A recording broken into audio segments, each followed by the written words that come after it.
الفاتحة. قال الله تعالى في شان حبيبه إن الله وملائكته يصلون على النبي يا أيها الذين آمنوا صلوا عليه وسلموا تسليما. اللهم صل على سيدنا وشفيعنا وحبيبنا ومولانا محمد معدن الجود والكرم وعلى آلہ وبارک وسلم صلاۃ و سلام علیک یا رسول اللہ صلی اللہ تعالی علیہ وسلم. لا الہ الا اللہ محمد الرسول اللہ صلی اللہ تعالی علیہ وسلم. الحمد للہ رب العالمین.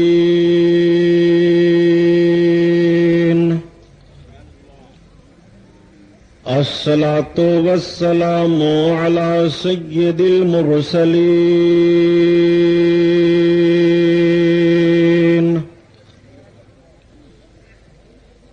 وعلى آلہ الطاہرین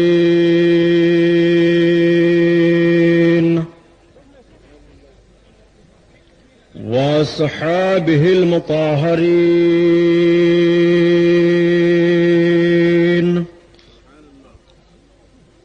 وابنہ الغوث العظم الجیلانی محی الدین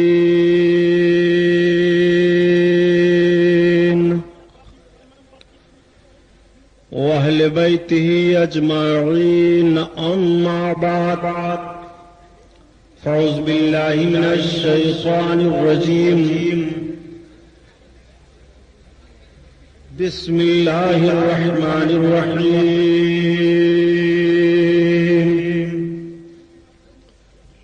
قال اللہ تعالی فی القرآن العظیم والفرقان الحمید.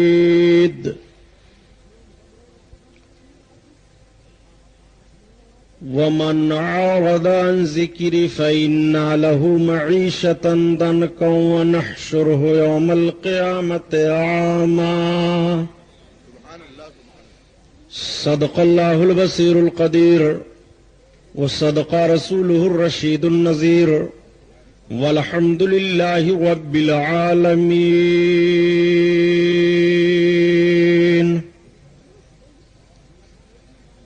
لائق صد احترام علماء اہل سنت، قابل قدر سامعین حضرات، آئیے ہم اور آپ سب سے پہلے اپنے اور ساری کائنات کے مرکز عقیدت حضور رحمت للعالمین شفیع المذنبین رسول گرامی وقار محبوب پروردگار دونوں عالم کے مالک و مختار حضور محمد الرسول اللہ صلی اللہ تعالی علیہ وسلم کے دربار پر انوار میں درود شریف کا نذرانہ پیش فرمائیں. پڑھیے بلند آواز سے.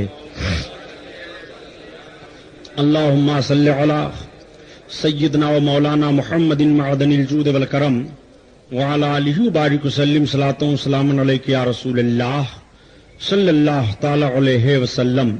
خیر و برکت کے لیے پورا مجمع اور درود پاک پڑھ لیجئے. اللہم صل علی سیدنا و مولانا محمد معدن الجود والکرم وعلی آلہ وبارک وسلم صلاۃ و سلام علیک یا رسول اللہ صلی اللہ تعالی علیہ وسلم.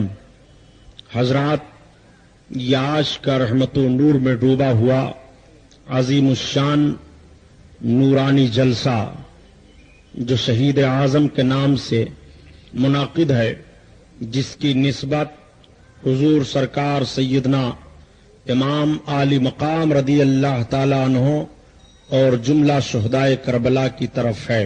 اب آؤ ذرا دیکھو آقا کونین صلی اللہ تعالیٰ علیہ وسلم سے کس طرح سے منہ پھیرا تھا یزیدیوں نے، اور نبی کونین صلی اللہ تعالیٰ علیہ وسلم کے نماز امام حسین پر کس طرح سے ظلم کیا تھا یزیدیوں نے. آپ واقعات کربلا تو 10 روز تک سنتے رہے ہیں. میں نوجوانوں کے ذہن و فکر کو بدلنا چاہتا ہوں. پیارے، واقعات کربلا سے آپ ذرا درس عبرت تو لو، اور واقعات کربلا کو سننے کے بعد اپنے ایمان کو تازہ تو کر لو کہ تمہارا معاملہ کیا ہوتا ہے. اور امام حسین رضی اللہ تعالیٰ عنہ نے کربلا کی سرزمین پر کیا ذہن و فکر دیا ہے. امام علی مقام رضی اللہ تعالیٰ عنہ آپ کو کیا سمجھانا چاہتے ہیں. امام علی مقام کی مقدس زندگی کا جائزہ لو اور امام علی مقام کی صبح کو دیکھو, شام کو دیکھو, کربلا کی بھی زندگی ان کی دیکھ لو, اور مکۃ المکرمہ کی بھی زندگی ان کی دیکھ لو, اور مدینہ طیبہ کی بھی زندگی ان کی دیکھ لو. آؤ ایک بات میں بتاتا چلو پیارے, باپ کا بھی مشن دیکھتے چلو اور بیٹے کا بھی مشن دیکھتے چلو.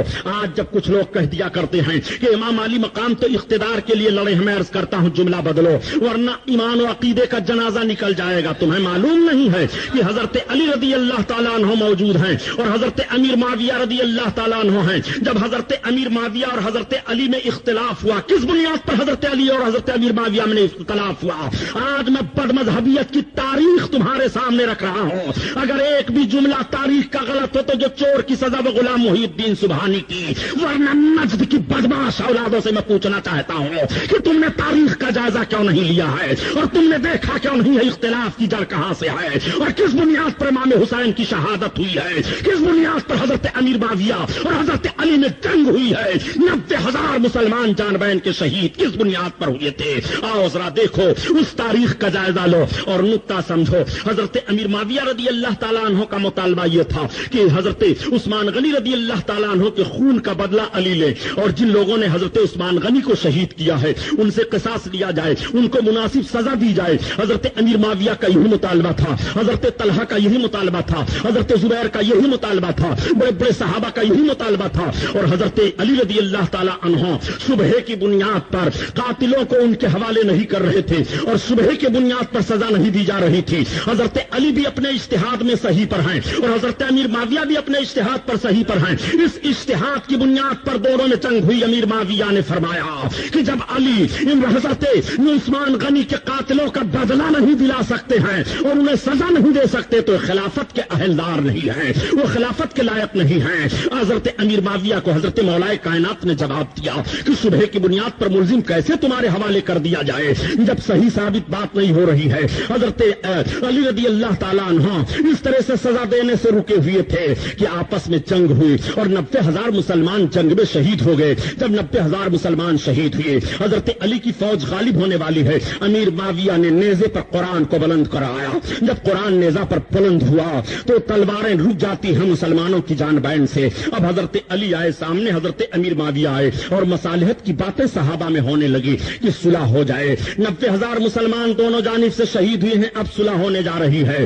امام حضرت علی رضی اللہ تعالیٰ عنہ اور حضرت امیر معاویہ ہیں. ان دونوں کے درمیان مصالحت کرانے کے لیے ثالث کی ضرورت پڑی, جس میں حضرت عمرو بن عاص ایک بڑے عظیم صحابی ہیں اور حضرت موسیٰ اشعری بڑے عظیم صحابی ہیں. ان دونوں صحابیوں کو ثالث متعین کیا گیا. حضرت علی بیٹھ گئے اور حضرت امیر معاویہ بیٹھ گئے. یہ دونوں آدمی بیٹھے اور یہ فیصلہ کرنے والے بیٹھ گئے. جیسے یہ جماعت بیٹھی تھی تب تک ایک جماعت اٹھ کر کے کھڑی ہو گئی. اس نے کہا نہ ہم علی کو مانتے ہیں, نہ امیر معاویہ کو مانتے ہیں, اور نہ ہم تیسرے فیصلہ کرنے والے کو مانتے ہیں. ہم نکل رہے ہیں, ہم صرف اللہ کا فیصلہ مانتے ہیں, بقیہ کسی کا فیصلہ نہیں مانتے. وہ جماعت نکل گئی. اسی جماعت کو خارجی کہا جا رہا ہے.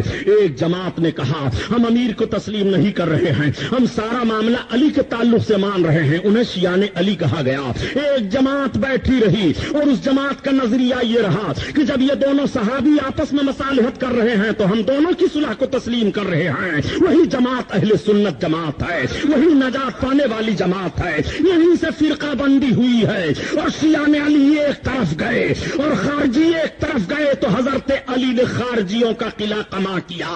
خارجی بدعقیدگی پھیلا رہے تھے, اب علی کی تلوار چل رہی ہے اور خارجی تہے تیز کر رہے ہیں. تو حضرت علی کے دور میں جب عقیدے کی بغاوت ہوئی ہے تو علی نے تلوار چلا کر خارجیوں کو ختم کیا ہے. اور حسین کے دور میں جب بدعملی کی جنگ ہوئی ہے تو بدعملی کے خلاف حضرت امام حسین کو سامنے کھڑا ہونا پڑا. امام حسین کی جنگ بدعملی کے خلاف ہے, امام کی جنگ شرابیوں کے خلاف ہے, امام کی جنگ جھوٹ بولنے والوں کے خلاف ہے، امام کی جنگ جواریوں اور شرابیوں کے خلاف ہے، امام کی جنگ فاسق اور فاجروں کے خلاف ہے، امام علی مقام کی جنگ میدان کربلا میں یہی ہے۔ امام علی مقام نے یہ ذہن و فکر دیا تھا اور اس دنیا سے امام علی مقام گئے، لیکن سن لو پیارے، آج حضرت امام کی شہادت تو بیان کی جاتی ہے، امام علی مقام کو ایسے شہید کیا گیا، کربلا میں اس طرح سے ان پر ظلم کیا گیا۔ ایک جملہ اور بھی کچھ لوگ کہہ دیا کرتے ہیں کہ کیوں پھکڑ بازیوں میں پھنستے رہتے ہو، یہ ساری باتیں بدعت ہیں، اور کیوں بدعتیوں کے پیچھے پڑے رہتے ہو؟ امام علی مقام کا معاملہ تھا، وہ ہو گیا۔ کربلا میں جب وہ اپنے بچے کو نہیں بچا سکے، اپنے جوان بیٹے کی حفاظت نہیں کر سکے، اپنے بھتیجوں کی حفاظت نہیں کرتے، تو کیوں ایسے حسین کے نام کا نعرہ لگا رہے ہو؟ میں عرض کرتا ہوں ذرا سنجیدگی سے غور کرو، حسین کربلا کی سرزمین پر اپنی جان اور اپنے بچوں کی جان بچانے کے لیے نہیں گئے تھے، بلکہ مذہب اسلام کی حفاظت کے لیے گئے تھے اور مذہب اسلام بچانے کے لیے گئے تھے۔ تو جس چیز کو بچانے کے لیے گئے تھے حسین نے اس کو بچا دیا، اور جس کو بچانے کے لیے نہیں گئے تھے حسین کو اس کو بچانے کی ضرورت ہی نہیں پڑی، اس لیے کہ حسین کا ایمان و عقیدہ ہے کہ تو جان جانی ہی ہے، اور جان جانے کا ایک سبب بھی متعین ہے،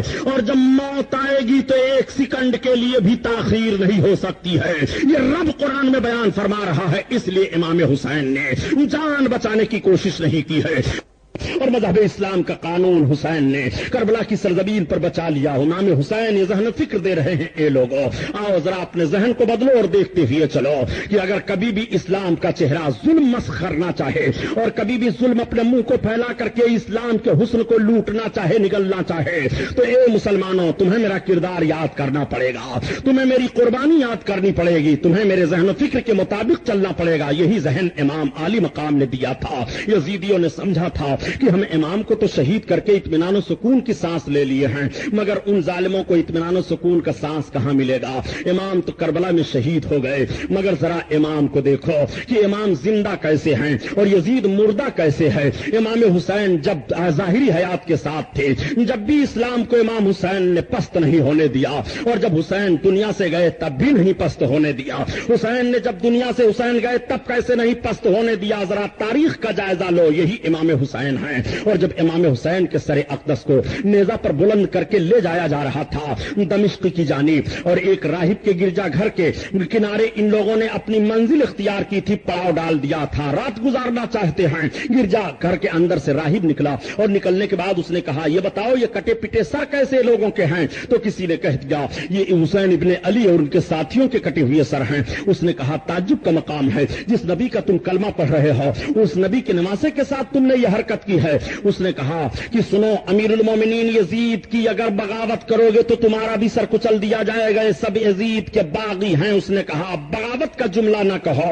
یہ سننے کے لیے میں تیار نہیں ہوں۔ حسین کبھی بھی کسی کی اس طرح کی بغاوت نہیں کر سکتے ہیں، حسین کا مقصد صحیح ہے، حسین نے اگر اختلاف کیا ہوگا تو کوئی وجہ ہے۔ اچھا ایک کام کرو، آج رات تم سب یہیں رہنا چاہتے ہو؟ ہاں ہماری ساری فوج یہیں رہے گی، یہ سارے کٹے ہوئے سر یہیں رہیں گے۔ ایک کام کرو کہ تم اس سر کو ہمیں دے دو، کیا قیمت لوگے؟ کہا 10,000 درہم یا دینار ہم لیں گے۔ کہا ٹھیک ہے ہم 10,000 دینے کے لیے تیار ہیں، سر لاؤ ہمیں دے دو۔ امام علی مقام کا سر لیا اور لینے کے بعد اپنے گرجا گھر کے اندر لے گیا، غسل دیا، امام علی مقام کا چہرہ دھویا، خوشبو لگایا، امام علی مقام کے سر انور کو رکھا تو اس کی نگاہوں کے سامنے سے حجاب ہٹ گیا، وہ دیکھ رہا ہے کہ انوار و رحمت کی برسات ہو رہی ہے۔ اس راہب کی نگاہ میں کیا نظر آیا امام کی خدمت کرنے پر اب تو وہ بتا نہیں سکتا ہے، عجیب معاملہ اس کا ہو گیا۔ اس نے کہا اے حسین ابن علی تم سچے ہو، تمہارے نانا برحق ہیں، ہم کلمہ پڑھ رہے ہیں لا الہ الا اللہ محمد الرسول اللہ، وہاں تیسرا کوئی نہیں ہے، صرف سر امام ہے اور کلمہ پڑھنے والا راہب ہے۔ یہی تو یزید کی موت ہے، یہی حسین کی جیت ہے۔ اسی لیے کہا قتل حسین اصل میں مرگ یزید ہے، اسلام زندہ ہوتا ہے ہر کربلا کے بعد۔ کہاں کہاں امام حسین کو تم دیکھو گے، اے امام حسین کو مردہ سمجھنے والا اور یہ کہنے والے کہ امام حسین کچھ نہیں کر سکے، دیکھو امام حسین کیا کر رہے ہیں۔ امام حسین نے راہب کو کلمہ پڑھایا اور کلمہ پڑھانے کے بعد اسلام میں داخل کر لیا۔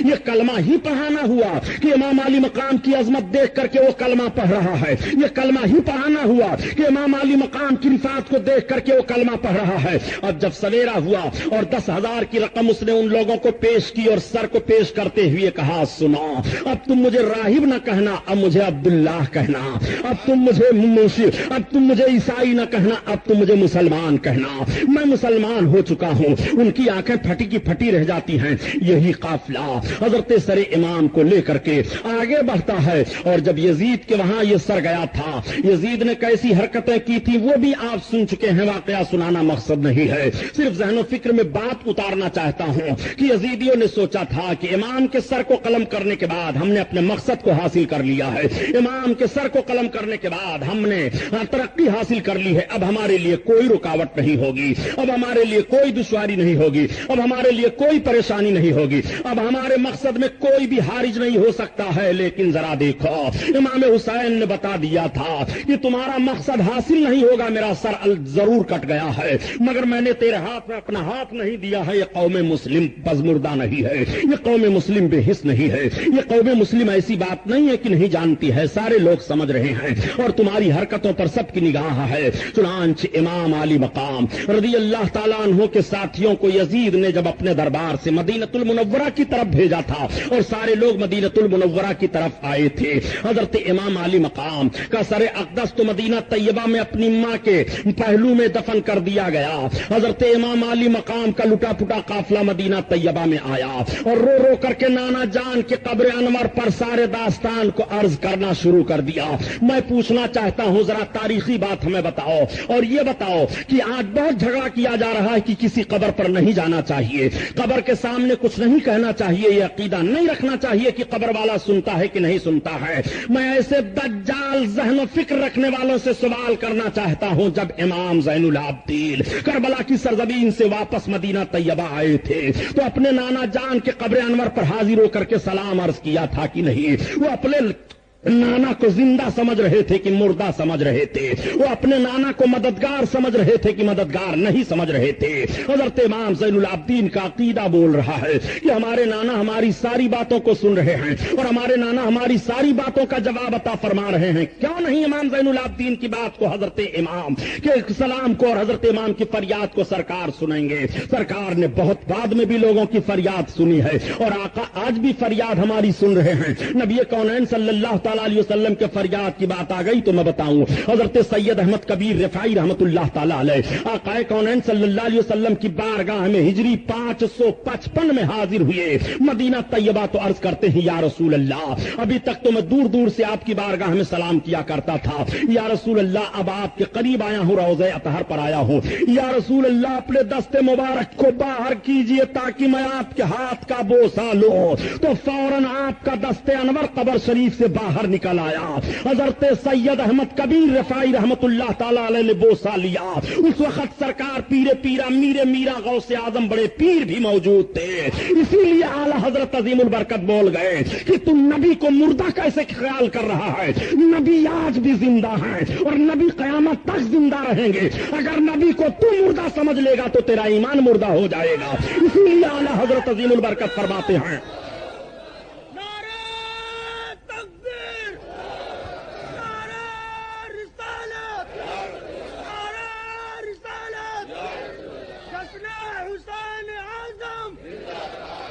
اسی لیے اعلیٰ حضرت عظیم البرکت ذہن و فکر دے رہے ہیں کہ تو زندہ ہے واللہ، تو زندہ ہے واللہ، اور میرے چشمے عالم سے چھپ جانے والے، چھپ جانے والے، اللہ کے حبیب صلی اللہ تعالی علیہ وسلم کو مردہ خیال نہ کرنا۔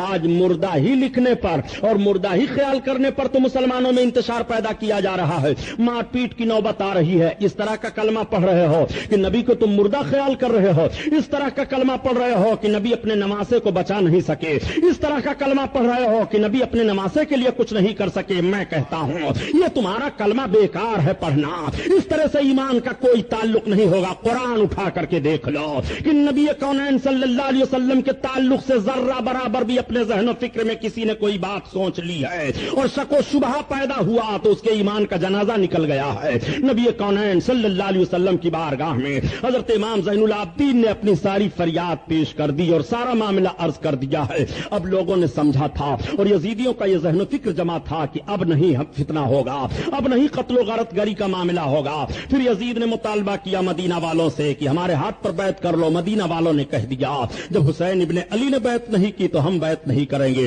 جب حسین ابن علی نے ہاتھ نہیں دیا تو ہم ہاتھ نہیں دیں گے. ایک تنہا حسین ابن علی نے انکار کیا تھا ہاتھ دینے کے لیے, مگر آج پورا مدینہ انکار کر رہا ہے, آج سارے لوگ انکار کر رہے ہیں. حضرت عبداللہ ابن زبیر کے ہاتھ پر مدینہ طیبہ کے لوگوں نے اپنا ہاتھ دے دیا, مکہ المکرمہ والوں نے اپنا ہاتھ حضرت عبداللہ ابن زبیر کے ہاتھ پر دے دیا, مگر انکار کر دیا اب یزید کے ہاتھ پر ہمارا ہاتھ نہیں رہے گا. ہم یزید کو خلیفہ برحق نہیں مان رہے ہیں. یزید ظالم نے مسلم ابن عقبہ کی سرکردگی میں 22,000 یا 12,000 فوج دے کر کے مدینہ طیبہ پر چڑھائی کر دیا, اور جب یزیدی لشکر مدینہ طیبہ پر چڑھ آیا ہے تو مدینہ میں صحابیوں کو شہید کیا, مدینہ میں بڑے بڑے تابعیوں کو شہید کیا. مدینہ طیبہ کی پاک دامن عورتوں کو اپنے فوجیوں پر 3 دن تک حلال رکھا ان ظالموں نے, اور اس طرح سے ان کی عصمتوں کو لوٹا ہے کہ واقعات کربلا کے بعد اور حادثات مدینہ کے بعد 10,000 بچے مدینہ طیبہ میں ناجائز پیدا ہوئے تھے معاذ اللہ رب العالمین.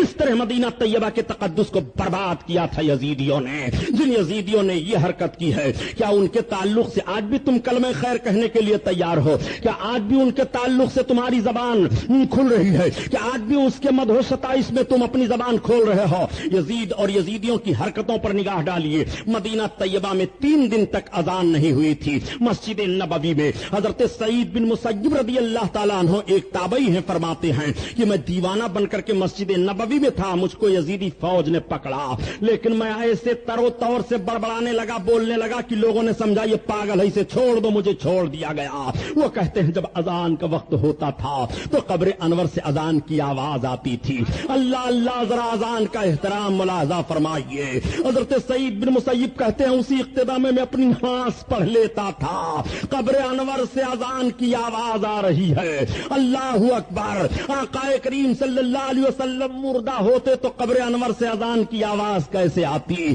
آج ظالموں نے اپنی کتاب میں لکھ دیا ہے کہ نبی سلام مردہ ہے معاذ اللہ, لیکن جب کوئی ان کو سلام کرتا ہے تو ان کی روح پر واپس کر دی جاتی ہے. اتنے بڑے حرام خور ہیں یہ تو بتاؤ کہ جب کوئی سلام کرتا ہے کب نبی کا روزہ سلام سے خالی رہتا ہے؟ اگر انسان سلام بھیجنے کے لیے نہیں ہے تو 70,000 فرشتے صبح کو حاضر ہوتے ہیں اور 70,000 فرشتے شام کو حاضر ہوتے ہیں.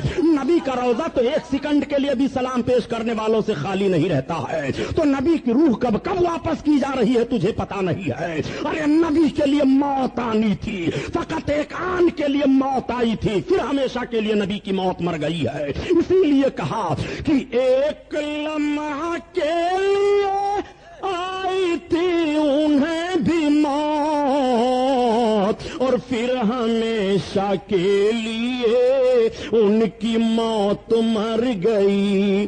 پھر ہمیشہ کے لیے ان کی موت مر گئی, ان کی موت مر گئی. نبی کونین صلی اللہ تعالی علیہ وسلم کے روضہ اقدس کے کنارے ان ظالموں نے مسجد نبوی میں اپنے گھوڑوں کو اونٹوں کو باندھا تھا اور لید اور پیشاب جانوروں نے کیا, جس کی چھینٹیں منبر پر پڑی تھی. مدینہ طیبہ کو تباہ و برباد کرنے والا کیا مسلمانوں میں اور آنے کا حق رکھتا ہے؟ مدینہ طیبہ والوں کو ڈرانے والا کیا مسلمانوں کی جماعت میں رہنے کا اسے حق ہے؟ نہیں نہیں پیارے, فاسق و فاجر ہے, ظالم ہے, جس نے مدینہ طیبہ کی حرمت کو برباد کیا. آقا کریم صلی اللہ علیہ وسلم ارشاد فرماتے ہیں کہ جس نے مدینہ طیبہ کی حرمت کو کھلواڑ بنایا وہ جیسے نمک پگھلتا ہے ایسے ایمان کے طور پر پگھلتا چلا جائے گا. مدینہ طیبہ والوں کو جس نے ڈرایا اس کا ٹھکانہ جہنم ہے. مدینہ طیبہ کہ جس نے بے حرمتی کی اس کا تعلق اسلام سے نہیں ہے. اس کے لیے جہنم ہے, وہ جہنم کا ایندھن بنے گا.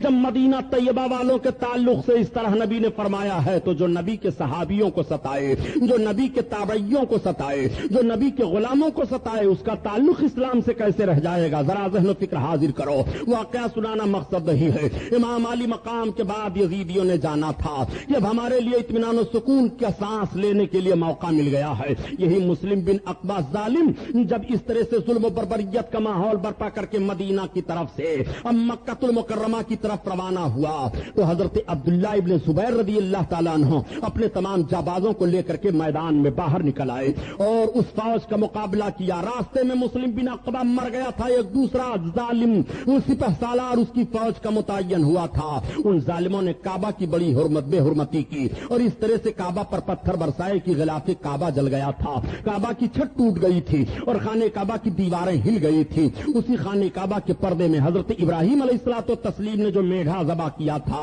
اس کی دم رکھی ہوئی تھی, اس کی سینگ رکھی ہوئی تھی تبرک کے طور پر, وہ بھی اسی میں جل گیا. یہ ظالم لوگ پہاڑ ابو قبیس کے اوپر سے منجنیق میں پتھر رکھ رکھ کر کے خانہ کعبہ پر مار رہے تھے.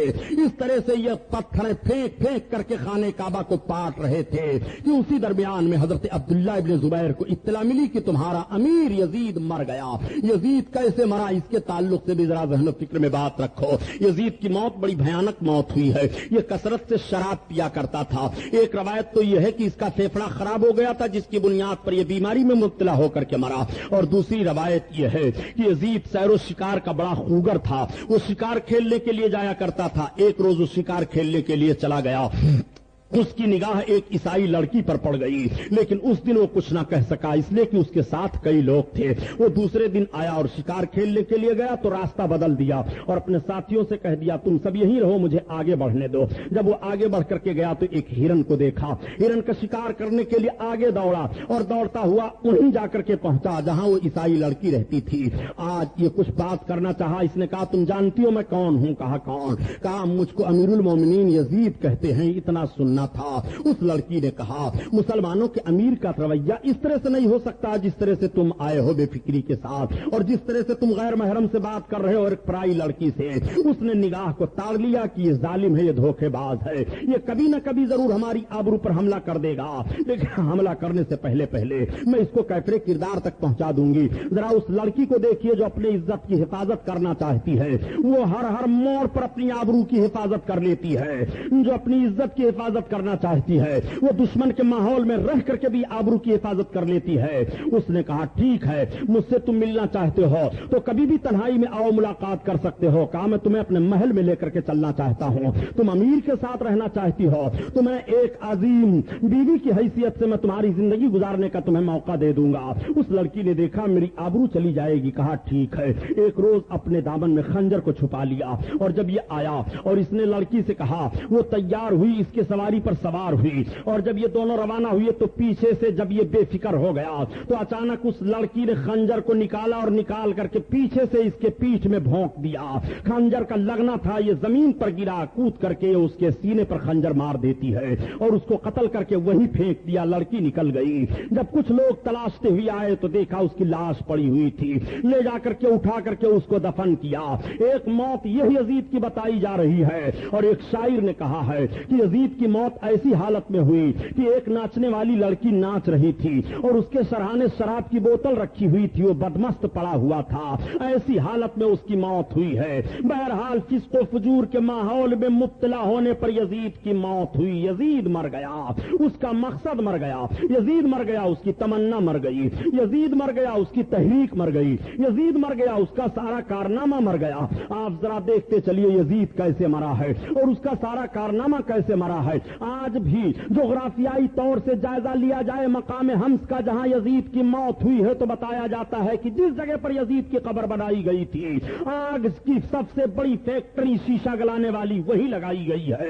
یزید کی قبر کا پتہ نہیں ہے, اس کے نشان کا پتہ نہیں ہے. اور دوسرے مورخین لکھتے ہیں کہ جب خلافت بنو عباسیہ کا دور آیا اور بنو امیہ کی قبریں کھودی جانے لگی, ان قبروں میں جب یزید کی قبر کھودی گئی ہے تو جلی ہوئی ہڈیاں ملی اور اس کے علاوہ علاوہ کچھ نہیں ملا. یہ سزا یزید کے لیے متعین ہوئی. یزید نے امام حسین پر ظلم کروانے کے بعد یہ سوچا تھا کہ ہمیں اطمینان کا سانس ملے گا, نہیں ملا. یزید عذاب الہی میں گرفتار ہے اور قیامت تک گرفتار رہے گا. یزید پر کتنا عذاب ہوگا ہم اور آپ اس کو بیان نہیں کر سکتے, اس لیے کہ کربلا کا سارا کارنامہ اسی کے اشارے پر ہوا تھا, سارا معاملہ اسی کے اشارے پر ہوا تھا. اب دیکھو, جب یزیدی فوج نے سنا کہ یزید مر گیا تو اس کے حوصلے پست ہو گئے. وہ سارے لوگ شکست کھا گئے. حضرت عبداللہ ابن زبیر نے مکمل طاقت کے ساتھ اپنے دیوانوں کو لے کر کے حملہ کیا اور سب کو پیچھے ڈھکیل دیا.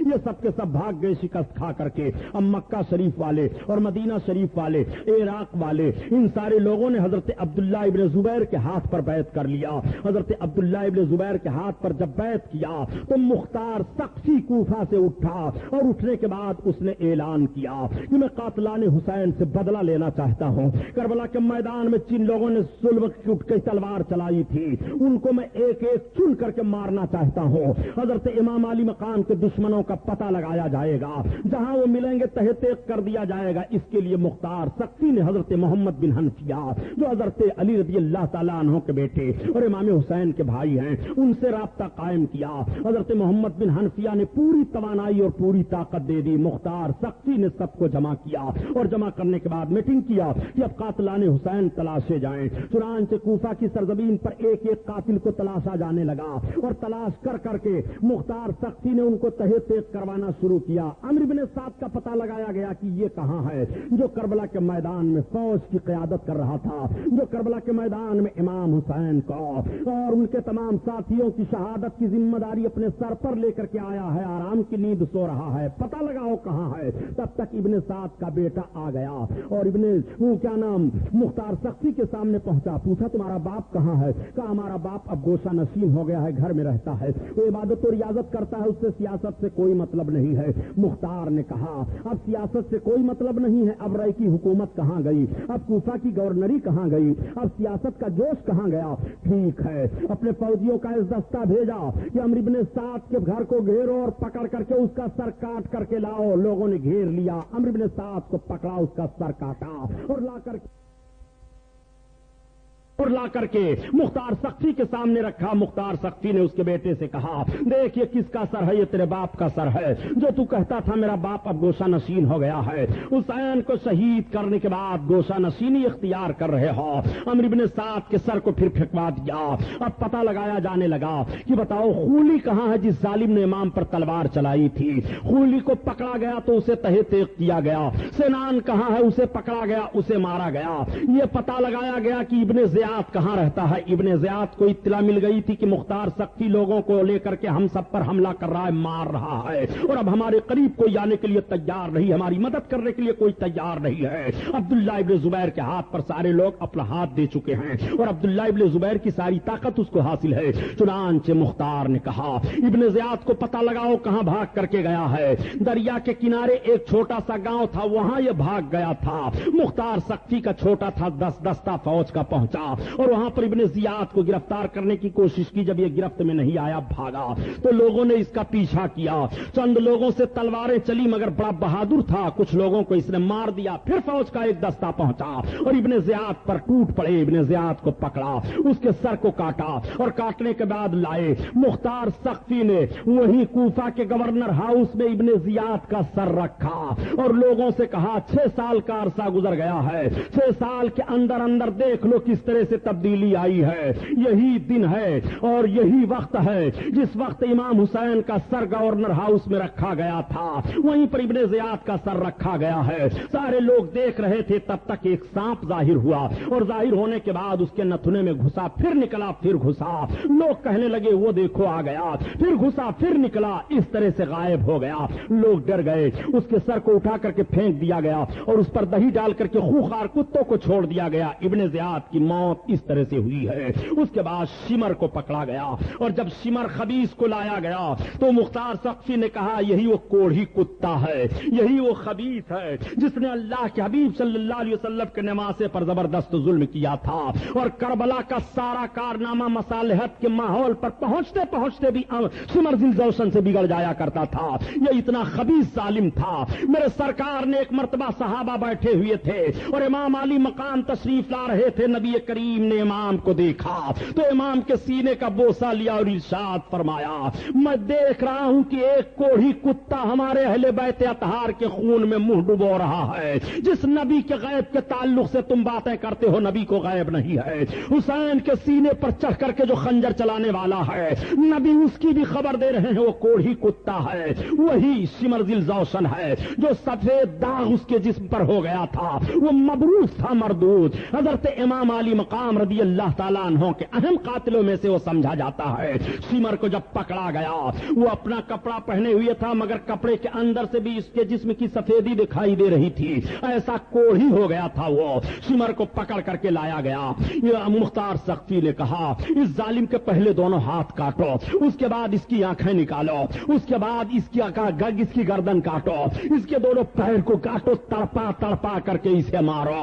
وہ ہاتھ جوڑ کر کے عرض کرنے لگا اے مختار تم ہمارے دوست تھے، اے مختار تم ہم پر رحم کھاؤ، اے مختار تم ہمارے تمام احسانوں کو بھول رہے ہو۔ مختار نے کہا ظالم حضرت علی اکبر کا تڑپنا کربلا کے میدان میں دیکھ لے، علی اصغر کس طرح سے تڑپے تھے کربلا کے میدان میں دیکھ لے، حسین کے مقدس جسم پر تم لوگوں نے گھوڑے دوڑائے تھے اس منظر کو دیکھو، آج تمہارے ساتھ وہی کارنامہ کیا جائے گا۔ چنانچہ شمر ذی الجوشن کو مارا گیا اور مار کر کے شمر ذی الجوشن کی ایک ایک ہڈی چکنا چور کی گئی۔ پھر مختار سقفی نے کہا کہ اس کو آگ لگا دو، اور آگ لگا کر کے اس کو جلایا گیا جب تک وہ جلتا رہا اور اس کے جسم کا ایک ایک حصہ جل کر کے خاکستر نہیں ہو گیا تب تک وہاں سے مختار سقفی ہٹا نہیں۔ اس طرح سے ایک ایک قاتلان حسین کو چن چن کر کے مارا گیا تھا۔ امام حسین کے قاتلوں پر سب سے بڑا عذاب جو آیا تھا اللہ کا کہ جتنے لوگ کربلا کے میدان میں تھے وہ یا تو مار دیے گئے، اور اگر بھاگ کر کے ادھر ادھر سے بچے تو پھر بری موت مرے، اور ان کی نسلیں دنیا میں نہیں چلی ہیں۔ 22,000 فوج کربلا کے میدان میں تھی، مگر تاریخ اٹھا کر کے دیکھو ان 22,000 میں سے کسی کی بھی نسل دنیا میں نہیں چلی ہے، نہ بچی کے ذریعہ سے ان کی نسل چلی ہے اور نہ بچوں کے ذریعہ سے ان کی نسلیں چلی ہیں۔ رب تعالیٰ کو یہ منظور نہیں ہوا کہ ان ظالموں کے سلبوں سے پھر اللہ کی مخلوق دنیا میں بھیجی جائے۔ ان سارے ظالموں کو وہیں نیست و نابود کر دیا گیا، وہیں ختم کر دیا گیا ہے۔ یزید مر گیا، قتل حسین اصل میں مرگ یزید ہے۔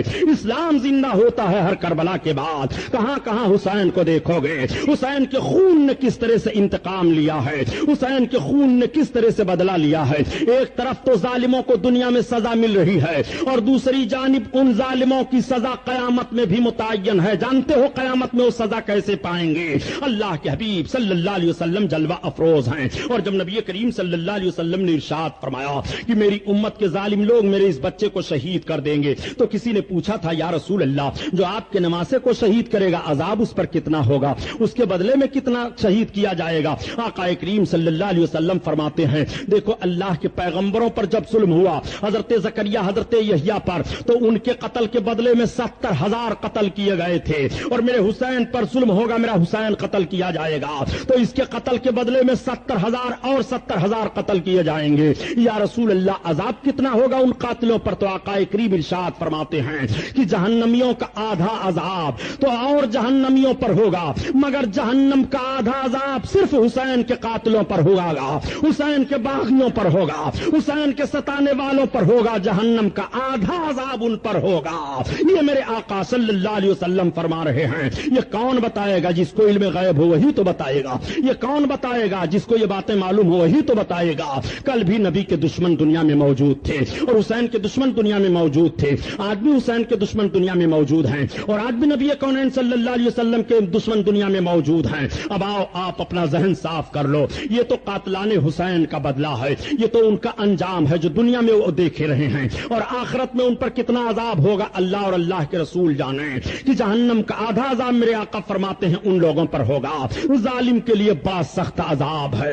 ظالم پر اتنا سخت عذاب ہوگا, اتنا سخت عذاب ہوگا کہ جہنمی پناہ مانگنے لگیں گے. اے مسلمانوں, میرے نبی کریم صلی اللہ علیہ وسلم نے سچ ارشاد فرمایا کہ ظالم کی بھی مدد کرو اور مظلوم کی بھی مدد کرو. تو صحابہ نے عرض کیا یا رسول اللہ, ہم ظالم کی مدد کیسے کریں, مظلوم کی مدد کریں؟ تو بات سمجھ میں آ رہی ہے کہ جس پر ظلم ہو رہا ہو اس کی ہم مدد کریں. مگر یا رسول اللہ, ہم ظالم کی کیسے مدد کریں؟ تو آقا کریم فرماتے ہیں ظالم کو ظلم کرنے سے روکو, یہ ظالم کی مدد ہے, اور مظلوم پر ظلم نہ ہونے دو, یہ مظلوم کی مدد ہے. اب ذرا امام حسین کو اس دونوں رخ پر آپ ملاحظہ فرماؤ. سرکار امام علی مقام مظلوموں پر ظلم ہونے کے خلاف بھی جنگ کر رہے ہیں اور ظالم کو ظلم کرنے سے بھی روک رہے ہیں. یہ ظلم ہے کہ شراب پیو مسلمان ہو کر کے, یہ ظلم ہے کہ جھوٹ بولو مسلمان ہو کر کے, یہ ظلم ہے کہ ناحق قتل کرو مسلمان ہو کر کے, یہ ظلم ہے کہ اپنی بہو بیٹیوں کی طرح دوسرے کے بہو بیٹیوں کی آبرو کو نہ سمجھو, یہ ظلم ہے کہ ماں باپ کا لحاظ نہ کرو, یہ ظلم ہے کہ بڑوں کا لحاظ نہ کرو, یہ ظلم ہے کہ عیاشیوں کے ماحول میں اپنے تقدس کو کھو دو, یہ ظلم ہے کہ تمہاری زندگی اس طرح سے گزرے کہ تمہارا قدم نیکیوں کی طرف نہ اٹھے, یہ ظلم ہے کہ شریعت نے جن چیزوں کو منع فرمایا ہے ان چیزوں کو تم کرو اور شریعت کے خلاف اپنے قدم کو بڑھاؤ. یہ ظلم ہے مسلمانوں, ظلم کو ذرا سمجھتے ہوئے چلو. نبی کونین ارشاد فرماتے ہیں کہ ظالم کی بھی مدد کرو اور مظلوم کی بھی مدد کرو. آپ کو ظالم کے خلاف بھی جنگ کرنی ہے اور آپ کو مظلوم کے خلاف بھی جنگ کرنی ہے. یہی وہ ہندوستان کی سرزمین ہے. ہندوستان کی سرزمین پر آپ نے 1000 کے قریب حکومت کی ہے. آپ کی حکومت 1000 کے قریب کیسے رہی ہے؟ جب آپ کا ذہن و فکر حسینی ذہن و فکر تھا, جب آپ کا مشن حسینی مشن تھا, جب آپ کا طور طریقہ حسینی تھا. کیا بھارت کی تاریخ بلا دو گے؟ کیا گناہ کر کے تم چاہتے ہو تمہارا جھنڈا لہرایا جائے؟ کیا عیاشیوں کے ماحول میں رہ کر کے تم چاہتے ہو کہ دوسری قوموں میں اپنی برتری منوا لو؟ نہیں منوا پاؤ گے. تمہارا روب و داب جب قائم ہوگا کہ طریقے مصطفیٰ کو چھوڑنا ہے, وجہ بربادی, اور اسی سے قوم دنیا میں ہوئی بے اقتدار اپنی. تمہیں حسینی ہر حال میں بننا پڑے گا. ذرا بھارت کی تاریخ اٹھا کر کے دیکھو. تاریخ کا ورق اس لیے لو الٹ رہا ہو تاکہ تمہارا ایمان تازہ ہو جائے کہ جب تک ہم حسینی بن کر کے اس ہندوستان کی سرزمین پر رہے, ہم شراب کی بھٹیوں میں آگ لگاتے رہے, جب تک ہم حسینی بن کر کے رہے, جب تک ہم نے رنڈیوں کو ہندوستان سے نکال دیا تھا, جب ہم حسینی بن کر کے رہے تو جھوٹ کا جنازہ ہم نے نکالا تھا, جب حسینی بن کر کے ہم رہے تو امن و شانتی کا چراغ رات میں جل رہا تھا, دروازے کھلے رہتے تھے, جب ہم حسینی بن کر کے زندگی گزار رہے تھے تو موت کو ہم آنکھوں میں آنکھیں ملا کر کے کھینچ رہے تھے اور زندگی ہمارے قدموں پر لوٹ رہی تھی اور ہمارے لیے آواز آ رہی تھی, دست تو دست ہے, دریا بھی نہ چھوڑے ہم نے اور بحر ظلمات میں دوڑا دیے گھوڑے ہم نے. میں آپ سے پوچھنا چاہتا ہوں پیارے, یہ شعر کس کے لیے کہا تھا؟ ڈاکٹر اقبال نے حسینیوں کے لیے کہا تھا. آؤ ذرا تاریخ کا جائزہ سامنے لو کہ عرب کی یہی مختصر فوج جب حضرت سعد بن وقاص رضی اللہ تعالیٰ عنہ کے سرکردگی میں جا رہی ہے اور راستے میں سمندر آیا تو یہی حضرت سعد بن وقاص ہیں جن کا لڑکا کربلا کے میدان میں ظالم حسین کے اوپر تیر چلا رہا ہے. باپ کا کتنا عظیم مرتبہ ہے, عشرہ مبشرہ میں سے ہیں, اور باپ کا کتنا عظیم مرتبہ ہے کہ باپ سے جب فوجیوں نے کہا تھا کہ ہم سمندر کو کیسے پار کریں, کوئی کشتی نہیں ہے, تو حضرت سعد بن وقاص نے فرمایا میں اپنے گھوڑے کو دریا میں ڈال رہا ہوں اور میرے پیچھے سب اپنے گھوڑوں کو دریا میں ڈال دو. تو حضرت سعد بن وقاص نے اسلامی لشکر کو لے کر کے دریا میں چھوڑے ہم نے اور بحر ظلمات میں دوڑا دیے گھوڑے ہم نے, دی ازاں کبھی افریقہ کے تپتے ہوئے صحراؤں میں. اب آپ سے پوچھنا چاہتا ہوں پیارے, یہ اذان آپ کی تھی, یہ نماز آپ کی تھی, یہ جوہر آپ کا تھا, یہ جوش و جذبہ آپ کے اندر تھا. نبی کونین صلی اللہ تعالی علیہ وسلم کے نمازے نے تمہیں جو زندگی گزارنے کا طور طریقہ دیا تھا, کیا وہی طور طریقہ آپ کے اندر پایا جا رہا ہے؟ کیا وہی دستور آپ کے اندر پایا جا رہا ہے؟ امام علی مقام نے تو جھوٹ کے خلاف جنگ کی ہے. آپ کی زبان کیوں جھوٹ میں رہتی ہے؟ تو میں بھارت کی تاریخ کا وہ نقشہ آپ کے سامنے پیش کرنا چاہتا تھا. یہی وہ بھارت کی سرزمین ہے جب بھارت کی سرزمین پر رانا سانگا کے مقابلے میں ظہیر الدین بابر آئے تھے لڑنے کے لیے. ظہیر الدین بابر کی لڑائی رانا سانگا سے ہو رہی ہے, 40,000 کا دستہ ظہیر الدین بابر کے ساتھ ہے, مگر ظہیر الدین کو کامیابی نہیں مل رہی ہے. ظہیر الدین نے کہا ہماری فوج آخر میدان میں پیچھے کیوں ہٹ جایا کرتی ہے, یہ تو بتاؤ کوئی خامی تو نہیں ہے؟ کسی نے کہہ دیا آپ کے فوج کے لوگ نوجوان طبقہ جو ہے وہ سونے اور چاندی کے برتن کو استعمال کیا کرتا ہے۔ ظہیر الدین بابر نے کہا، اے میری فوج کے نوجوانوں، تم حکومت و اقتدار کے لیے نہیں آئے ہو، تم سونے اور چاندی کے برتن کو استعمال کر رہے ہو جس کو شریعت نے ناجائز قرار دیا ہے، اس کو تم استعمال کر رہے ہو۔ سونے اور چاندی زیورات میں عورتوں کے لیے رکھے گئے ہیں، سونے اور چاندی تمہارے لیے نہیں ہے، مردوں کے لیے یہ معاملہ نہیں ہے۔ تم اپنے سونے اور چاندی کے برتنوں کو توڑ دو اور غریبوں میں خیرات کر دو، اپنے گناہوں سے توبہ کر لو۔ جب یہ اعلان ہوا تو سارے نوجوان جو اس کے مرتکب تھے انہوں نے برتنوں کو توڑا اور توڑنے کے بعد خدا کی بارگاہ میں سچے دل سے توبہ کی۔ نماز ظہر ادا کی جاتی ہے اور نماز ظہر کے بعد جب ظہیر الدین بابر کی فوج حملہ آور ہوتی ہے تو ادھر فوج میں عصر کا اذان نہیں ہو رہا ہے، کرانا سانگا کی فوج پیچھے ہٹ جا رہی ہے۔ یہ نوجوان سب کامیاب دکھائی دے رہے ہیں۔ طریقے مصطفیٰ کو چھوڑنا ہے وجہ بربادی، اسی سے قوم دنیا میں ہوئی بے اقتدار اپنی۔ آج جب ووٹ کی بات آتی ہے تو مسلمان نہ جانے کتنے ماحول میں بٹکایا کرتے ہیں۔ اپنے ذہن و فکر کا فیصلہ جب تم ایک ووٹ میں نہیں کر پا رہے ہو تو مذہب اسلام کے رخ کو تم کیسے سمجھو گے؟ مذہب اسلام کے رخ کو ان بے ایمانوں نے کیا سمجھا ہے جو نبی کی ذات کو اعتراض کا محور بنا لیا ہے؟ حسین کی ذات پر وہ اعتراض کر رہے ہیں۔ یہی وہ ہندوستان کی سرزمین ہے جس ہندوستان کی سرزمین پر محمد بن قاسم نے حملہ کیا تھا اور حملہ کرنے کے بعد دنیا والوں کو بتا دیا تھا، اے دنیا والوں، اگر تم ہندوستان میں جینا چاہتے ہو تو ایک جملہ تمہیں لے رہا ہوں کہ علی کی ذوالفقار لے، عمر کا اقتدار لے، حسن کا اعتبار لے، حسین کا شعار لے، وقار لے، قرار لے، مجاہدی قطار لے، مثال شاندار لے، قدیم یادگار لے۔ ابھی تو نوجوان ہے، ابھی تو نوجوان ہے، اور محمدی پیام لے، حریم کعبہ تھام لے، فضیلتیں تمام لے، سلام لے، کلام لے، دلاوری کا جام لے، بہادری سے کام لے، قضا کا ہاتھ تھام لے۔ ابھی تو نوجوان ہے، ابھی تو نوجوان ہے۔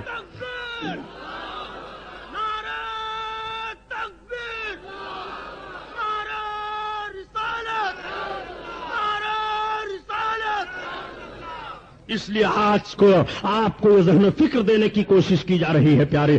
آج آپ غیرت میں نہیں آ رہے ہو، آپ کی ابھی مسجدیں پھونکی جا رہی تھی، ابھی تک آپ کے مکان جلائے جا رہے تھے، ابھی تک آپ کے حقوق چھینے جا رہے تھے، ابھی تک آپ کو غدار کہا جا رہا تھا، ابھی تک آپ کو ہندوستان میں جینے کا کوئی دستور نہیں دیا جا رہا تھا۔ جس ہندوستان کو ہندوستان ہم نے بنایا، جس ہندوستان کو سونے کا چڑیا ہم نے کہلایا، جس ہندوستان میں جوہو ہم لائے، جس ہندوستان میں چمپا ہم لائے، جس ہندوستان میں گلاب ہم لائے، جس ہندوستان کے رخ کو ہم نے ترقی کی شاہراہ پر موڑا اور جس ہندوستان کو ترقیاں ہم نے دی ہیں، جس ہندوستان میں سڑکوں پر درخت ہم لگوائے ہیں، جس ہندوستان میں فوج کا دستہ ہم نے قائم کیا ہے، جس ہندوستان کے چہرے پر کالی لگی ہوئی تھی اس کو صاف کر کے اس کے رخ کو روشن و منور ہم نے کیا ہے، اسی بھارت کی سرزمین پر ہمیں زندگی گزارنے کے لیے دوسرے کے دروازے پر بھیک مانگنی پڑ رہی ہے، دوسرے کے دروازے پر جا کر کے یہ کہنا پڑ رہا ہے کہ ہمیں بھیک دے دی جائے۔ اے مسلمان، تم اپنے ماضی میں پلٹ کر کے اپنی تاریخ کا مطالعہ کرو۔ ایک مسلمان غلامی کی زنجیر میں نہیں رہ سکتا ہے۔ ایک مسلمان اپنے ذہن و فکر کی بلندی لے کر کے جب آگے بڑھتا ہے تو قوم کے وہ افراد جن کے اندر صالحیت ہوتی ہے اور جن کے اندر شرافت و تقدس کا جوہر چھپا ہوا ہوتا ہے وہ جوہر باہر آ جاتا ہے اور وہی نوجوان پھر قوم کا قائد بن جاتا ہے، وہی نوجوان پھر قوم کا رہنما بن جاتا ہے، وہی نوجوان پھر قوم کا ہادی بن جاتا ہے۔ میں آپ سے بتانا چاہتا ہوں پیارے، اسی قوم کے نوجوانوں نے جب سوچا تھا کہ ہم گناہ کے قریب نہیں جائیں گے تو ان قوم کے نوجوانوں کو کیسی ترقی ملی تھی اور اس قوم کے نوجوان کس طرح سے ترقی کی راہوں پر گامزن ہوتے ہوئے دکھائی دے رہے تھے۔ اسی قوم کے نوجوانوں نے جب سوچا تھا کہ اب ہم شراب کے قریب نہیں جائیں گے، اب ہم جوا کے قریب نہیں جائیں گے، اب ہم جھوٹ کے قریب نہیں جائیں گے، اب ہم بے حیائی کے قریب نہیں جائیں گے، تو ترقیاں نے ان کے قدم کے بوسے لیے تھے۔ آج میں آپ سے پوچھنا چاہتا ہوں، جس ہندوستان کی سرزمین پر 3.5 کروڑ روپیہ ہر دن مسلمانوں کا سنیما پر خرچ ہو رہا ہو، جس ہندوستان کی سرزمین پر 10 ٹن روز شرابیں پی جا رہی ہوں، جس ہندوستان کی سرزمین پر 1,84,000 عورتیں عصمت فروشی کا دھندا بڑے بڑے شہروں میں کر رہی ہوں، جس ہندوستان کی سرزمین پر پارلیمنٹ میں بیٹھ کر کے لوگ شراب کے لائسنس پر دستخط کر رہے ہوں، اسمبلی میں بیٹھ کر کے شراب کے لائسنسوں پر دستخط کر رہے ہوں، ان کو کیا معلوم ہے کہ بھارت کی سرزمین پر مسلمانوں کو کس طرح سے جینے کا حق ہے اور مسلمان کس طرح سے بھارت کی سرزمین پر جی سکتا ہے؟ یہ اپنے مکان کے بچانے کے چکر میں ہے، یہ اپنے دکان کو بچانے کے چکر میں ہے، یہ اپنے حقوق کو حاصل کرنے کے چکر میں ہے۔ پیارے، جب جو قوم اپنے مکان اور دکان کے چکر میں رہتی ہے وہ قوم ٹکر میں پھنسا کر کے مٹا دی جاتی ہے۔ امام حسین نے اپنے مکان کو نہیں بچایا تھا، امام حسین نے اپنی دکان کو نہیں بچایا تھا، امام حسین نے اپنی جان کو نہیں بچایا تھا، مذہب اسلام کے قانون کو بچایا تھا۔ تو امام حسین کا سب کچھ بچتا ہوا دکھائی دے رہا ہے۔ اب بھی سوچنے کا موقع نہیں آیا کہ دوسری قومیں قرآن جلانے کے لیے سوچ رہی ہیں، اب بھی آپ کو سمجھنے کا موقع نہیں آیا ہے کہ آپ کے قرآن پر کھلا ہوا حملہ ہو رہا ہے، اب بھی آپ کو سمجھنے کا موقع نہیں آیا کہ جو قومیں ہمارے سامنے گزرتے ہوئے تھراتی تھی وہ قومیں آج ہمارے قرآن کو چیلنج کر رہی ہیں۔ اے مسلمان، یہی بھارت کی سرزمین ہے اور اسی بھارت کے سرزمین پر یہی جلانے والی قوم نے قرآن کا کیسا اہتمام کیا تھا۔ اٹھاؤ پنجاب کی تاریخ اور پڑھو، پنجاب کے مہاراجا رنجیت سنگھ کی تاریخ اٹھاؤ۔ یہی پنجاب ہے جہاں آج خاک و خون کی ہولی کھیلی جا رہی ہے، یہی پنجاب ہے جہاں آج غیر مسلموں کو بھی مارا جا رہا ہے، یہی پنجاب ہے جہاں آج نیند حرام کر دی گئی ہے، یہی پنجاب ہے جہاں آتنکوادیوں کا ایک دستہ پایا جا رہا ہے، یہی پنجاب ہے جس پر نہ جانے کس کس طرح سے حملے ہو رہے ہیں۔ لیکن یہی وہ پنجاب تھا سن 1947 میں کہ جب پورے بھارت میں آگ لگی ہوئی تھی تو پنجاب محفوظ تھا۔ اس وقت پنجاب کا حکمراں مہاراجا رنجیت سنگھ تھا اور مہاراجا رنجیت سنگھ کا حال یہ تھا کہ وہ اپنے ذہن و فکر میں سیکولر معاملہ لے کر کے چل رہا تھا، ہم سے کسی کو تکلیف نہ پہنچنے پائے، ہم سے کسی کو دکھ نہ پہنچنے پائے۔ چنانچہ اسی قرآن کا ایک معاملہ آیا تھا کہ قرآن کو ایک کاتب نے بڑے اچھے انداز سے لکھا اور بہت خوبصورت حرفوں میں لکھا، اور لکھنے کے بعد اس کاتب نے کہا 10,000 روپے ہیں اس قرآن کا ہدیہ، کون لیتا ہے؟ تو اس دور میں 10,000 روپیہ دے کر کے کون قرآن کو لینے کے لیے تیار ہوگا؟ بڑی بڑی ریاستوں میں یہ کاتب گیا لیکن کوئی لینے کے لیے تیار نہیں ہوا۔ یہ مہاراجا رنجیت سنگھ کے وہاں پہنچ گیا اور اس نے کہا میں نے قرآن کو لکھا ہے، بڑے اچھے انداز سے لکھا ہے، کیا قرآن کو خریدا جا سکتا ہے، لیا جا سکتا ہے؟ ہدیہ کرنے کے لیے تیار ہو؟ کہا کتنا ہدیہ ہے؟ کہا 10,000 ہے۔ 10,000 اس وقت دینے کے لیے بڑی بھاری بات تھی پیارے۔ مہاراجا رنجیت سنگھ نے سوچا اور سوچنے کے بعد کہا میرے وزیر خزانہ کو بلاؤ۔ مہاراجا رنجیت سنگھ نے اپنا وزیر خزانہ ایک مسلمان کو رکھا تھا۔ ہم بھی تو یہی ہندوستان کی سرزمین پر کہہ رہے ہیں کہ آج جو تاریخوں کو توڑ مروڑ کر کے پیش کیا جا رہا ہے اور آج جو تاریخوں کا جنازہ نکالا جا رہا ہے اور یہ کہا جا رہا ہے کہ بھارت کی مریادہ کو عالمگیر نے برباد کیا ہے، ہندوستان کو عالمگیر نے چوسا ہے، ہندوستان کو محمود غزنوی نے چوسا ہے۔ عالمگیر نے ہندوستان کو چوسا نہیں ہے بلکہ عالمگیر نے ہندوستان کو سونے کا چڑیا بنایا ہے۔ یہ عالمگیر کی حکومت ہے کہ عالمگیر اپنا وزیر خزانہ ایک ہندو کو رکھے ہوئے تھے۔ یہ عالمگیر کی حکومت ہے کہ سمندری فوج کا سپہ سالار ایک ہندو کو رکھے ہوئے ہیں۔ یہ عالمگیر کا ذہن و فکر ہے۔ میں بھارت کی حکومت سے پوچھنا چاہتا ہوں، مسلمانوں نے اتنی قربانی دی ہے، تم مسلمان کو فوج کے معاملے میں کتنا حصہ دے رہے ہو؟ تم مسلمان کو کس طرح سے حصہ داری کے لیے کہہ رہے ہو؟ خون ہم نے بہایا ہے، حصہ ہمارا ضبط کیا جا رہا ہے۔ خدا کی قسم سنو، اگر فوج کا ذمہ دار مسلمان کو بنا دیا جائے تو نہ کشمیر میں آتنکوادی پھیلے گی، نہ بھارت کی سرزمین پر آتنکوادی جنم لے سکتے ہیں۔ وہ مسلمان اپنے خون کی قربانی پیش کر کے بھارت کی حفاظت کرے گا۔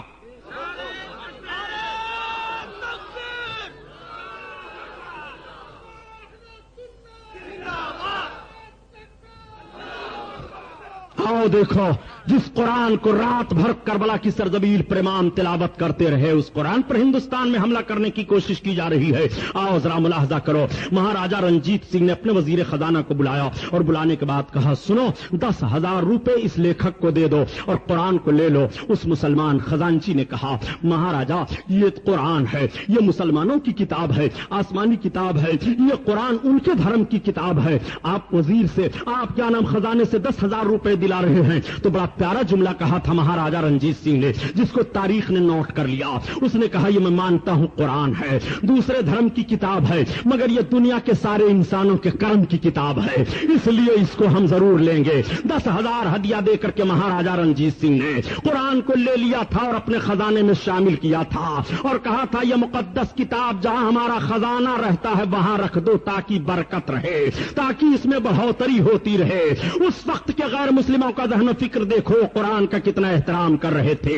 اب ایک سوال پیدا ہوتا ہے, ذرا برا نہ مانیے گا کہ قرآن کی بے حرمتی کرنے کا جوش و جذبہ کیسے پیدا ہوا اس قوم کے اندر, یہ قوم جری کیسے ہوئی ہے. اس قوم کا حال تو یہ تھا کہ جب یہ مسجدوں کو دیکھتے تھے تو ڈر جایا کرتے تھے. اس قوم کا حال تو یہ تھا کہ جب یہ قرآن کو دیکھتے تھے تو خود اٹھ کر کے کھڑے ہو جایا کرتے تھے. لیکن آپ ذرا جائزہ لے کر کے تو دیکھیے کہ آپ کے لباس میں دکھائی دے رہے ہیں, آپ کے ٹولے محلے میں دکھائی دے رہے ہیں, یہ آپ کے ماحول میں دکھائی دے رہے ہیں. یہ قرآن رکھا ہوا ہے, یہ کرسی پر بیٹھے دکھائی دے رہے ہیں. قرآن رکھا ہوا ہے, یہ بے حرمتی کرتے دکھائی دے رہے ہیں. قرآن کو انہوں نے ہندی زبان میں کر کے ہفتہ قرآن منایا تھا, اور ہفتہ قرآن منا کر کے غیر مسلموں کے ہاتھوں میں ان ظالموں نے بانٹا تھا. یہی وہ مردود قوم ہے جس نے سب سے پہلے قرآن کی آبرو کو بیچا ہے. تم تاریخ کا حوالہ لو کہ ہفتہ قرآن جماعت اسلامی والوں نے منایا تھا کہ نہیں. جماعت اسلامی کے درندوں نے سب سے پہلے بھارت کی سرزمین پر قرآن کی آبرو لوٹی ہے, ہندی زبان میں قرآن کو چھاپ کر کے. طویل کے اندر جرات پیدا ہوئی ہے قرآن کو جلانے کی, طویل کے اندر بے ادبی کی جرات پیدا ہوئی ہے. سنو, قرآن عربی زبان میں نازل ہوا ہے, اور جس ملک میں بھی قرآن گیا عربی زبان میں گیا, اور جہاں بھی قرآن پڑھا گیا ہے عربی زبان میں پڑھا گیا ہے. یہ اور بات ہے کہ قرآن کے مطالب, یہ اور بات ہے کہ قرآن کے ترجمے, یہ اور بات ہے کہ قرآن کا مفہوم ہر زبان میں لوگوں نے شائع کیا, مگر قرآن کی آیتوں کو کبھی نہیں بدلا, قرآن کے تلفظ کو کبھی نہیں بدلا.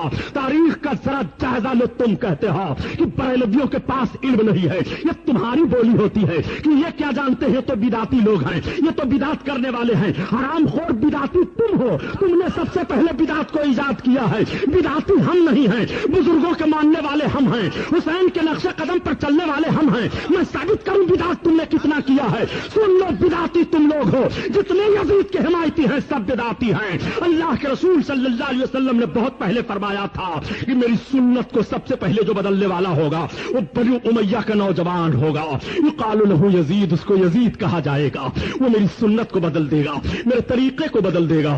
آج تم نے سنت رسول کو بدلا ہے کہ نہیں, آج تم نے طریقے رسول کو بدلا ہے کہ نہیں. کیا یہی جوش و جذبہ صحابہ کا تھا جو تم دے رہے ہو, کیا یہی ماحول صحابہ کا تھا جو تم دے رہے ہو, کیا پیغمبر کے زندگی کے تعلق سے یہی بیان صحابیوں کا تھا جو تم دے رہے ہو. اور تم کہتے ہو کہ انتشار کی باتیں نہیں ہونی چاہیے, اتفاق و اتحاد کا دعویٰ کر رہے ہو, مسلمانوں کو مل کر کے رہنا چاہیے, کوئی بھی کہیں بھی ہو آپس میں انتشار کی باتیں نہیں کرنی چاہیے. یہ مولوی لوگ ہیں, یہ جب چاہتے ہیں جس کو لڑا دیا کرتے ہیں, یہ جب چاہتے ہیں انتشار کی باتیں کیا کرتے ہیں. میں کہتا ہوں جب یہی مولوی تھے تب ہندوستان میں قریب 1000 کے برس حکومت ہوئی ہے. جب یہی مولوی حضرات تھے تب دلی کا لال قلعہ تمہارے قبضہ میں تھا. جب یہی مولوی حضرات تھے تب سارے لوگ تمہارے قبضہ میں تھے. جب یہی مولوی حضرات تھے تو عدالتوں میں قاضی بیٹھا کرتے تھے. جب یہی مولوی حضرات تھے تو مسلمان بن کر کے دکھائی دے رہا تھا. جب یہی مولوی حضرات تھے تب تمہارے قدم شاہراہ پر تھے. لیکن جب سے تم کو انگریزوں نے ذہن دیا کہ علماء سے تم دور ہو جاؤ, تم خود قیادت کا باغ ڈور اپنے ہاتھ میں لو, تب سے تمہاری حالت بدل گئی ہے.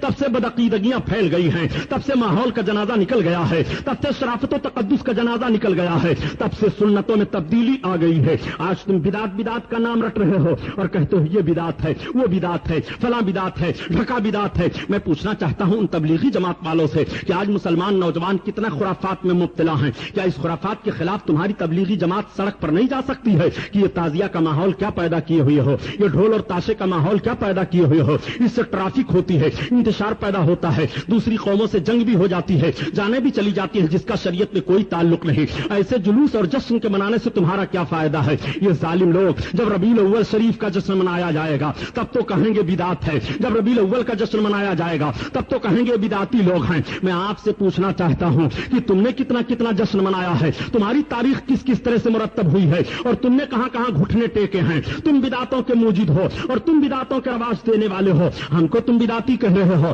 آؤ دیکھو آج تم رسول اللہ صلی اللہ علیہ وسلم کے قانون کے خلاف کس طرح سے کر رہے ہو, اور تمہاری پوری مشینری کس طرح سے خلاف کر رہی ہے. دیکھو مسجد نبوی کا جائزہ لے لو اور حجاج کرام سے پوچھو. اللہ کے رسول صلی اللہ تعالی علیہ وسلم کے دور ظاہری میں عورتیں مسجد شریف میں آتی تھی نماز پڑھنے کے لیے. حضرت ابوبکر صدیق کے دور میں آتی تھی نماز پڑھنے کے لیے. لیکن جب خلیفہ دوم حضرت عمر ابن خطاب کا دور آیا تو حضرت عمر ابن خطاب رضی اللہ تعالیٰ عنہ نے عورتوں کو مسجد نبوی شریف میں جانے سے روک دیا اور کہا عورتیں اب مسجد میں جا کر کے جماعت کے ساتھ نماز نہیں ادا کر سکتی ہیں. تو ساری عورتوں نے فریاد کی ام المومنین حضرت عائشہ صدیقہ رضی اللہ تعالیٰ عنہ کی بارگاہ میں اور عرض کیا کہ آپ ذرا ملاحظہ فرمائیے, ہم عورتوں کو اللہ کے حبیب کے دور میں جانے کی اجازت تھی مسجد میں. حضرت ابو بکر جب آپ کے باپ تھے تو ہم عورتیں جا رہی تھی، لیکن جب عمر بن خطاب خلیفہ بن گئے تو ہم سب کو روک دیا گیا ہے، ہم سب کو منع کر دیا گیا ہے. ام المومنین حضرت عائشہ صدیقہ نے جواب دیا، اے عورتوں، جو حالت تمہاری آج ہے ظاہری طور پر، اللہ کے حبیب بھی اپنی ظاہری زندگی میں اس حالت کو ملاحظہ فرماتے تو اللہ کے حبیب بھی تمہیں روک دیتے. عمر بن خطاب نے جو کیا ہے وہ اچھا کیا ہے. اب آپ سے میں پوچھنا چاہتا ہوں، یہ بدعت ہے کہ نہیں؟ حضرت عمر بن خطاب رضی اللہ تعالیٰ عنہ نے تو مسجد نبوی سے میں آنے سے عورتوں کو روکا تھا اور کسی صحابی نے اختلاف نہیں کیا، اور سارے وہابی مل کر کے مسجد نبوی میں عورتوں کی حاضری ہو رہی ہے، عورتیں نماز پڑھ رہی ہیں. مدینہ طیبہ میں دیکھ لو، عورتیں شور و غوغا کر رہی ہیں. نبی کونین کے مزار پاک کی زیارت کے لیے جب عورتیں جاتی ہیں تو چلاتی ہوئی جا رہی ہیں. پوچھو حاجیوں سے صحیح ہے کہ غلط؟ یہ حرام خور لوگ اس بدعت کو کیوں نہیں مٹا رہے ہیں؟ اس ماحول کے خلاف تحریک کیوں نہیں چلا رہے ہیں؟ اس کے خلاف تمہاری زبان کیوں نہیں کھل رہی ہے؟ تم کیسے کیسے بدعت کر رہے ہو؟ صحابہ نے جن چیزوں کا رواج دیا تھا ان چیزوں کو تم توڑ رہے ہو. صحابہ نے جس کے تقدس کو پامال نہیں ہونے دیا تھا اور ہر موڑ پر صحابہ نے حفاظت کی تھی، اس کو آج تم توڑ رہے ہو. نہ تم صدمے ہمیں دیتے، نہ یوں فریاد ہم کرتے، نہ کھلتے رازے سربستہ، نہ یوں رسوائیاں ہوتی. میں آپ سے پوچھنا چاہتا ہوں مسلمانوں، آج سب سے زیادہ دین کے ٹھیکیدار یہ ہیں کہ اسی ہندوستان کی سرزمین پر حضرت خواجہ غریب نواز رضی اللہ تعالیٰ عنہ کی تاریخ مطالعہ کر ڈالو. امام حسین کی ذات کو حضرت خواجہ غریب نواز نے زیادہ سمجھا ہے کہ ہم نے اور آپ نے سمجھا ہے. سرکار غریب نواز زیادہ اسلام کی خدمت ہندوستان میں کی ہے کہ ہم اور آپ کر رہے ہیں. خدا کی قسم، بھارت کی سرزمین پر سرکار عطائے رسول خواجہ خواجگاں حضرت خواجہ غریب نواز رضی اللہ تعالیٰ عنہ نے 50,000 سے زائد راجپوت غیر مسلموں کو کلمہ پڑھوایا تھا. یہ سرکار غریب نواز کا حال تھا. وہ سرکار غریب نواز ہیں. سرکار غریب نواز رضی اللہ تعالیٰ عنہ کی عظیم ذات کو آپ سمجھتے ہوئے چلیے اور حضرت غریب نواز کا مشن دیکھتے ہوئے چلیے. کیا سرکار غریب نواز کی زندگی ایسی گزری ہے جیسی تم گزار رہے ہو؟ یا سرکار غریب نواز ایسے مشن پر تھے جو اہل سنت و جماعت کا مشن ہے؟ اہل سنت و جماعت میں کچھ بدعمل لوگ اپنے ذاتی کردار و ماحول کی بنیاد پر ہو جائیں، وہ بات ہم حجت نہیں قرار دے رہے ہیں، مگر ہمارے اہل سنت و جماعت کا جو عقیدہ ہے اور اہل سنت و جماعت کے جو ضوابط و اصول ہیں، اہل سنت و جماعت کا ماحول جو ہے، اس ماحول پر ذرا غور کرتے ہوئے آپ چلیے کہ ہندوستان میں جتنے بزرگوں کی درگاہیں پائی جا رہی ہیں، ان سب کا تعلق اہل سنت و جماعت سے ہے. سرکار غریب نواز اہل سنت و جماعت ہیں. حضرت نظام الدین محبوب الہی اہل سنت و جماعت ہیں. حضرت نصیر الدین چراغ دہلی اہل سنت و جماعت ہیں. حضرت شیخ عبدالحق محدث دہلوی اہل سنت و جماعت ہیں. حضرت مجدد الف ثانی اہل سنت و جماعت ہیں. دلی کے تمام اولیاء کرام اہل سنت و جماعت ہیں. حضرت مختوم ماہمی اہل سنت و جماعت ہیں. مسلک میں شافعی المسلک ہوتے ہوئے بھی وہ اہل سنت و جماعت ہیں. اس لیے پیارے کی مسائل میں اماموں کی تقلید ہے، عقائد میں تقلید نہیں ہے. عقائد سب کے ایک ہیں. آج ہمارا اختلاف تمہارا مسائل میں نہیں ہے، ہمارا اختلاف تو تمہارا ڈائریکٹ عقائد میں ہو گیا ہے. امام حسین رضی اللہ تعالیٰ عنہ کے تعلق سے ابھی میں نے ایک جملہ عرض کیا پیارے کہ امام علی مقام نے میدان کربلا میں جنگ کی ہے. ذرا امام علی مقام کے جنگ کو ملاحظہ فرمائیے. کیا کربلا کی سرزمین پر کسی یزیدی نے یہ کہا تھا کہ حسین ہم تمہارے نانا کا کلمہ نہیں پڑھیں گے؟ کیا کسی یزیدی نے یہ کہہ دیا تھا کہ حسین ہم تمہارے نانا کے لیے علم غیب نہیں مانتے ہیں؟ کیا کسی یزیدی نے یہ کہا تھا کہ حسین تمہارے نانا کو ہم یا رسول اللہ کہہ کر کے دور سے پکاریں گے؟ نہیں، بلکہ امام حسین جب اپنے گھوڑے پر سوار ہو کر کے آواز دے رہے تھے، یا جدی الکریم اغثلی، اے میرے جد امجد، اے میرے آقا، اے میرے نانا، ہماری خبر لو، تب کسی یزیدی نے نہیں کہا تھا اے حسین اپنے نانا کو کیوں پکار رہے ہو؟ تمہارے نانا یہاں کہاں مدد کر پائیں گے؟ اگر یہ جملہ کوئی یزیدی کہہ دیا ہوتا تو ان یزیدیوں کا تعلق پھر اسلام سے نہیں رہتا، بلکہ وہ سارے یزیدی وہیں کافر قرار دے دیے جاتے. لیکن کسی نے یہ سنتے ہوئے نہیں کہا تھا، صرف ایک ظالم نے ایک مرتبہ کہہ دیا تھا حسین تم اتنی ڈینگے مار رہے ہو، تمہاری نسبت رسول اللہ سے کیا ہے؟ تب تک سرکار امام علی مقام کو جوش آیا، آنکھیں بھر گئی آنسوؤں سے. آپ رب کی بارگاہ میں عرض کرتے ہیں اے میرے مولا، یہ ظالم تیرے حبیب سے میرا رشتہ کاٹ رہا ہے اور کہتا ہے کہ تمہاری نسبت کیا ہے اللہ کے رسول سے.